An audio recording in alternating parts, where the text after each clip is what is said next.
Hello, this is the 7th post from the Fajak channel. First of all, I will show some workshop work from April 7th and 8th. They could have actually been shown in the last episode, but thematically they fit better in this one. I decided to first make a classic folding boat deck bar. This deck bar is intended to form the center of the bow area of the canopy for both kayak and recumbent use. So it has an aerodynamic shaping effect in both operating modes. And it provides deck support in kayak mode when there is strong water impact from waves from above. For this functional model, I'm putting together the parts provisionally from balsa wood and aircraft plywood to speed things up. Another advantage of this deck bar is, and that is the main reason why I'm starting with this deck bar, that I intend to attach the two curved coaming struts to the left and right of it at the front of the bow area. Now I would like to have a front cockpit closure so that later in kayak mode a spray deck and in recumbent mode a canopy can be attached. When it comes to the robustness and care with which this model is built, I'm always torn. I often resolve to make the individual parts as primitively as possible in order to save as much time as possible, because the risk that I'll later opt for a completely different variant, meaning I'll have made all those parts for nothing, is high.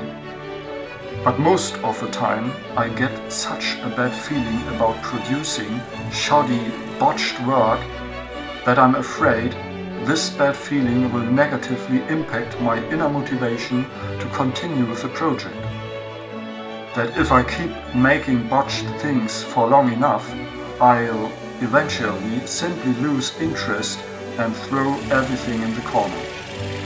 And that would be the biggest risk of all, that I lose interest. So unfortunately, I have to maintain a certain level of quality. I have to like the model.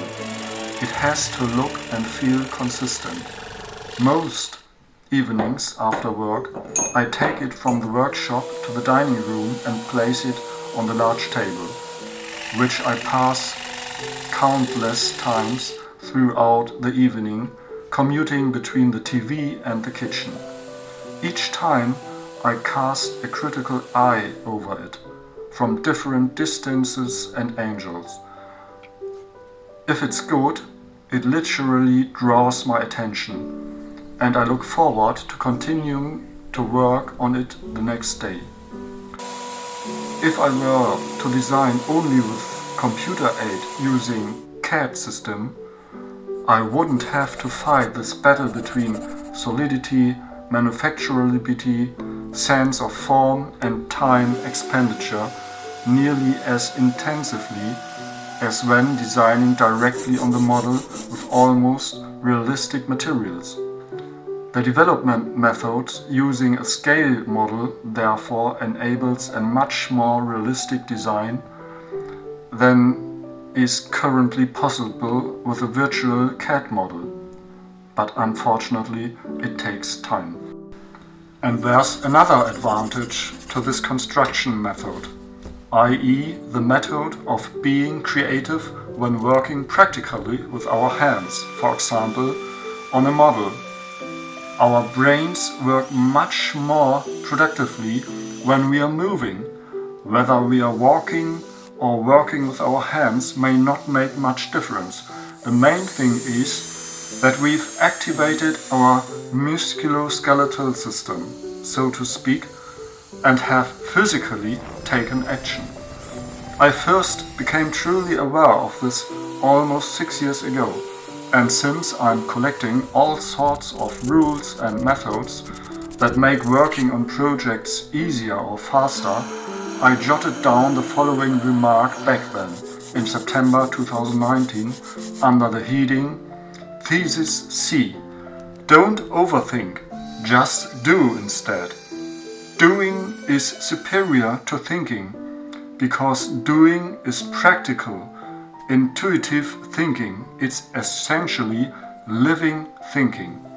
Or, to put it more simply, doing is like thinking, only more extreme. And just last Friday, May 16th, I became actually aware of this again. I don't actually need the fork bolt outlined in the last episode in April for attaching the deck rod in the bow area in recumbent mode.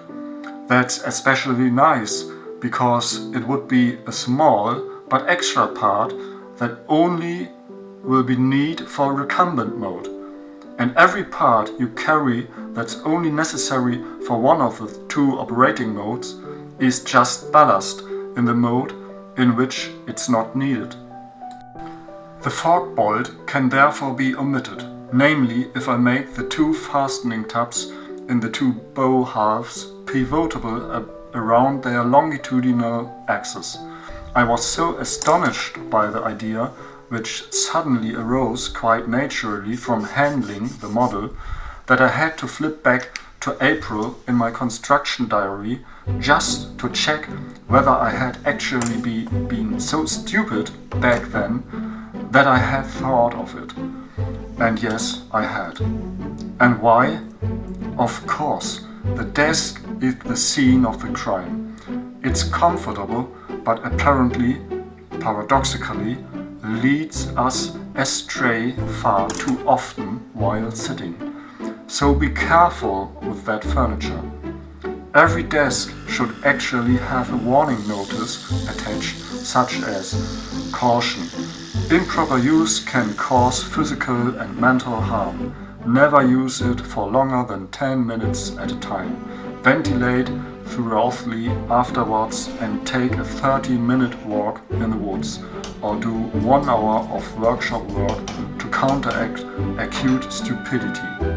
Well, luckily I haven't made the fork bolt yet, so I could get straight to work on designing the pivoting bow lugs, but this time at the workbench rather than at my desk. Even then, I needed time, and the saving grace for a design that I liked and that was as appropriate as possible for the later proper Fajak only came after, I think, about 2 hours of fiddling around with all the possible materials and small parts, over lots of green tea. Well, and as I was just doing the preliminary final assembly, I thought to myself, maybe the idea with the fork bolt wasn't so bad after all.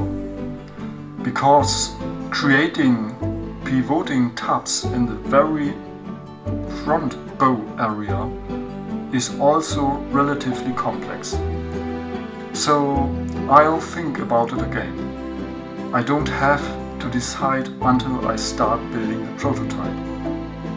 Next up, though, is to finally get the model of the top completely finished, which will hopefully be by the end of June, so in the next episode.